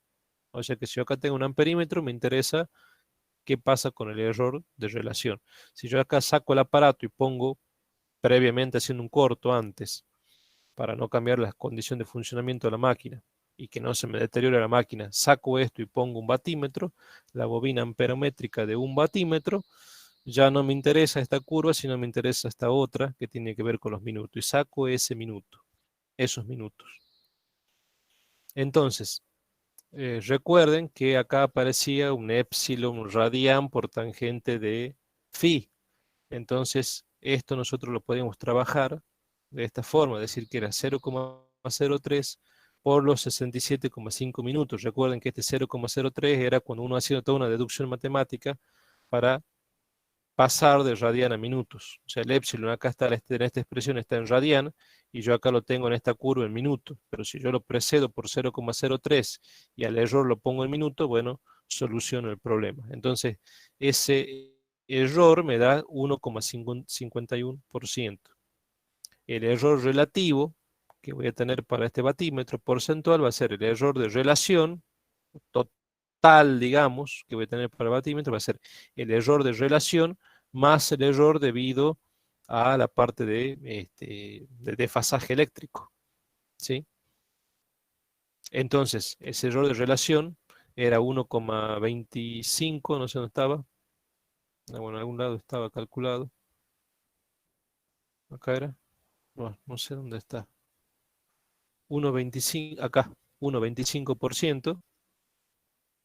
Y el otro, si hacemos toda la productoria esta, nos da 1,51%. Sumamos ambos y tengo el error total de mi instrumento, o sea, el error total que yo voy a tener. Si del lado secundario pongo, por ejemplo, bobinas amperométricas de equipos de medición de potencia o bobinas de amperímetros, el total que yo voy a tener va a ser de más o menos 2,76%. Es decir, que lo que yo voy a estar midiendo del lado 2, que de alguna manera yo lo que quiero medir es el lado 1, lo que está pasando en el lado 1, pero lo estoy midiendo del lado 2, lo voy a medir sí, pero con un error del 2,76%. ¿Se ha entendido eso? Esto sería el error total. Fíjense en que el error de relación porcentual más el error de ángulo. Bueno, fíjense en la utilidad que tienen las curvas. ¿Se entiende, chicos?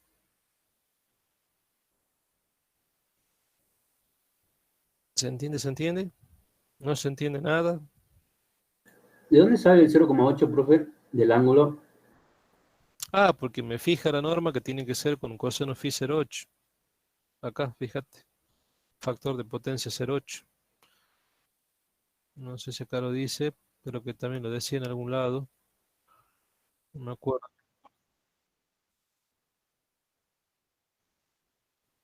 Sí, sí, sí, sí. Eh, si no son senoidales, no sirve, no es que no sirve, sino que se le hace algunas correcciones. Está bien la pregunta porque esa impedancia de carga puede ser tal que me distorsione la corriente I1 y cuando hay armónicas de por medio, las normas los contemplan y hay unas correcciones que se utilizan. Así como lo estamos viendo acá, sí sería para senoidal.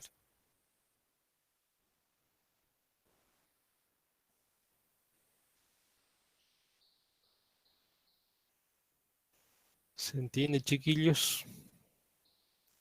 ¿O no se entiende nada? Sí, hay que leerlo un poco más nosotros.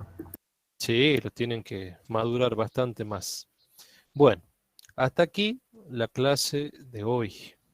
No tiene sentido avanzar más y que ustedes no tengan estas diapositivas. Sí quisiera mandarles con la fotito que me está faltando.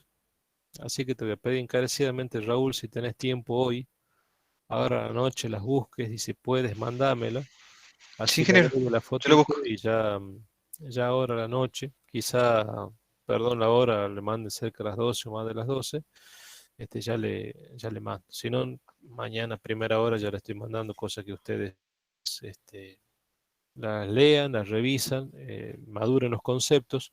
Con este jueguito mental que estuvimos haciendo, yo creo que está más claro, los conceptos están más claros, me parece. Es cuestión de meditarlo un poco más. Y por favor, no lo razonen como si fuera un transformador de tensión, porque es un transformador de corriente. Sí, ahí quedó claro de que no es lo mismo. No es lo mismo. En un transformador de tensión, yo aplico una tensión constante o una tensión que puede variar y el flujo magnético depende de la tensión. A más flujo, menos flujo, tengo más, este, eh, este, digamos, a más tensión o menos tensión, tengo más flujos o menos flujo que se establece en el hierro de la máquina. Es decir, pero yo conecto una fuente de tensión alterna a los bornes primarios. Acá es como si fuese una fuente de corriente a los bornes primarios, donde sería una corriente y uno constante. Y lo que acá estamos viendo es qué pasa cuando encima esa corriente de esa fuente de corriente que alimenta el lado primario, porque estoy interrumpiendo una fase y poniendo el lado primario, esa corriente varía porque del otro lado hay una impedancia de carga que se está modificando. Entonces, cuando varía esa corriente y uno primaria, bueno, algo hace en el transformador. Bueno, ¿qué es lo que pasa? Entonces, fíjense en que hay una serie de fenómenos que estamos viendo y también estamos viendo que esa máquina, como son de medida, tiene errores, básicamente 2, y los 2 dependen fundamentalmente de la corriente I0. A más corriente, menos corriente, se producen I0, se producen disparos de esos errores. Y esos disparos de errores están contemplados en las normas, están contemplados en las curvas, y en el caso particular, este último que vimos, dice que cuando esa corriente I1 varía, ante situaciones de sobrecarga del lado primario, los errores tienden a disminuir. Entonces, lo primero que podemos pensar en nuestro razonamiento es porque, bueno, baja I0. Entonces, lo que yo quiero que vean para el día martes y lo entiendan, y después me cuenten el día martes que han deducido por qué baja esa corriente I0, que explicaría el por qué tengo las formas de esas curvas. ¿Sí? Y cero le llamamos corriente de excitación, ¿verdad? Es la corriente de excitación en realidad. Es la corriente de excitación en vacío que circula por el bobinado N1 de la máquina. Tiene dos bobinados igual que un transformador de tensión, N1 y N2. Circulan corrientes Y ahí por los dos. Y cero es corriente de excitación en vacío, Claro, la cual es muy su, próxima a la corriente de magnetización.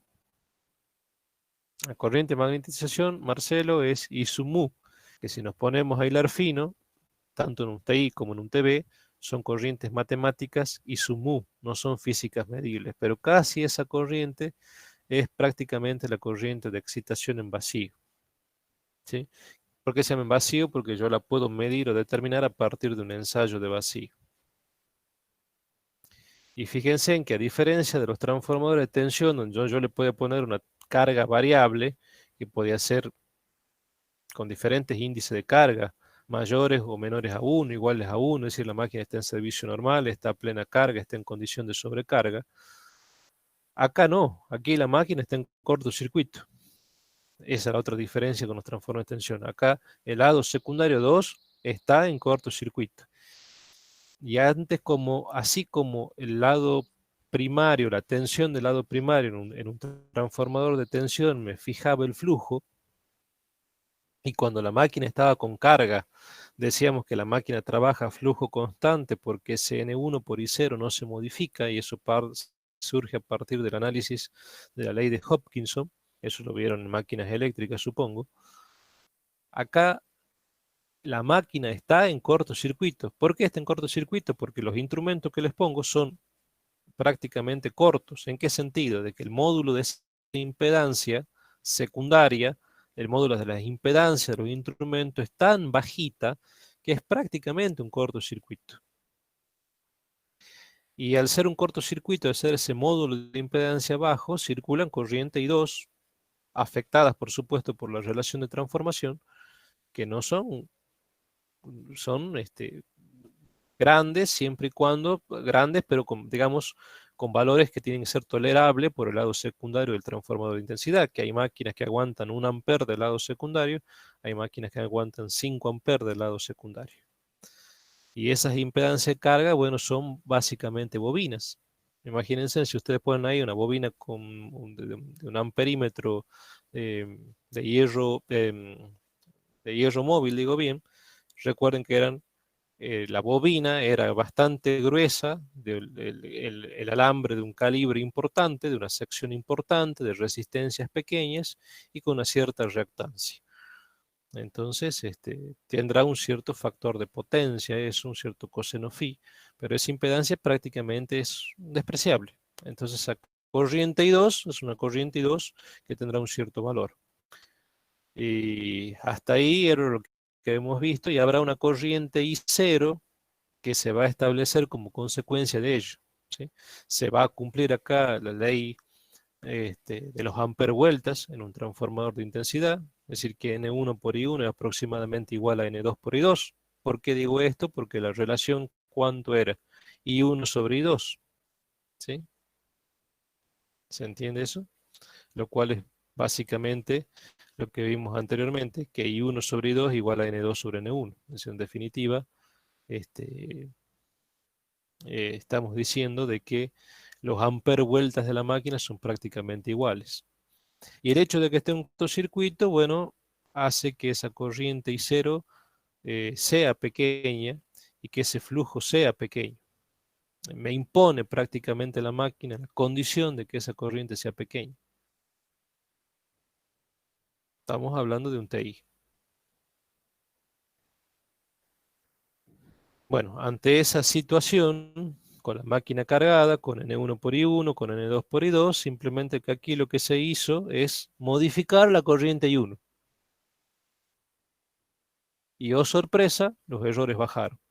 Muy lejos de que quizá lo que podemos pensar, al aumentar la corriente I1 del lado primario, bajan los errores.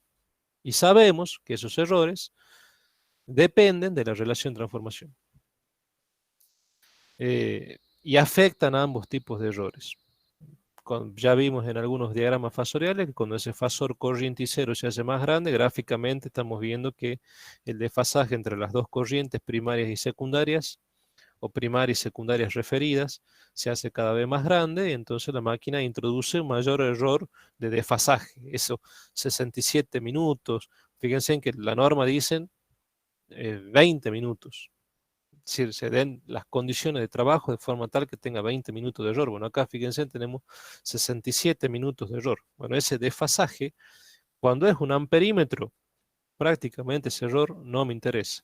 Pero cuando pongo, por ejemplo, un equipo para medir energía o potencia, ese error produce mucho daño, introduce mucho error. Ahora, los errores de relación afectan sí a los amperímetros. Cuando yo mido una corriente del lado secundario para poder inferir cuánto vale la corriente del lado 1 primario, bueno, esa relación de transformación me impone una situación tal que tengo error. Y puede ser importante ese error. Entonces, en conclusión, como mi máquina tiene dos errores, yo tengo que sumar esos dos errores. Y cuando sumo esos dos errores, es lo que hice al finalizar este ejemplo, tuve un error total para este equipo, que son los errores de relación más los errores de ángulo. Y fíjense en los valores que tengo. ¿Se entiende ahora un poco mejor? La pregunta que nos deja profesor Marte es sobre los dos errores, ¿verdad? O sea, sobre la variación de la corriente de excitación en los dos errores, tanto en Claro, relación como en el angular, o solamente en el angular. no en los dos, porque fíjense en que bajan los dos.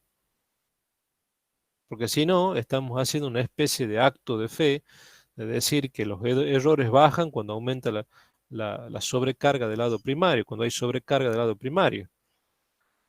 Ya con todo este razonamiento que yo le hice, que creo que ya le estoy cerrando, simplemente ahora, ¿qué es lo que pasa? Del lado 1 varía la corriente primaria. Bueno, ¿qué pasa con las variables eléctricas y magnéticas internamente en la máquina de forma tal que me baje cero? Para que me bajen las... Esa es la pregunta. Simplemente eso. Pero eso implica que ustedes razonen y muevan las variables en su mente, y es un poco el ejercicio mental que yo quiero que hagan, y que vean y comiencen a separarse de los transformadores de tensión. Porque acá es necesario, cuando ustedes vean transformadores de tensión de medida, sacando los inductivos y los capacitivos, bueno, ahí hay otra teoría de por medio, ya lo van a ver, es un quinto año, pero los transformadores de tensión de medida funcionan igual que los transformadores de tensión monofásicos que ustedes vieron en máquinas eléctricas. Pero los transformadores de intensidad no son iguales, son máquinas prima hermanas de los transformadores de tensión, trabajan muy parecido, pero no igual. El modelo circuital es muy parecido, pero no es igual. Entonces, yo quiero que ustedes hagan ese ejercicio mental, tómense unos minutos o una hora, hacer ese ejercicio mental y distanciarse entre los dos transformadores. Obviamente, a esta instancia del año, para poder hacer ese ejercicio correctamente, deben manejar muy bien la teoría de máquinas eléctricas de transformadores monofásicos. Yo no sé si la manejan o no la manejan, si la saben o no la saben, pero si no la saben, recuerden que esto entra en el segundo parcial, entonces deben aprender esto para después poder relacionar y diferenciar una máquina de la otra y entender que los principios de funcionamiento, que es un poco lo que traté de dejarle en claro hoy, son parecidos pero no es igual. ¿Sí? Bueno, mis estimados,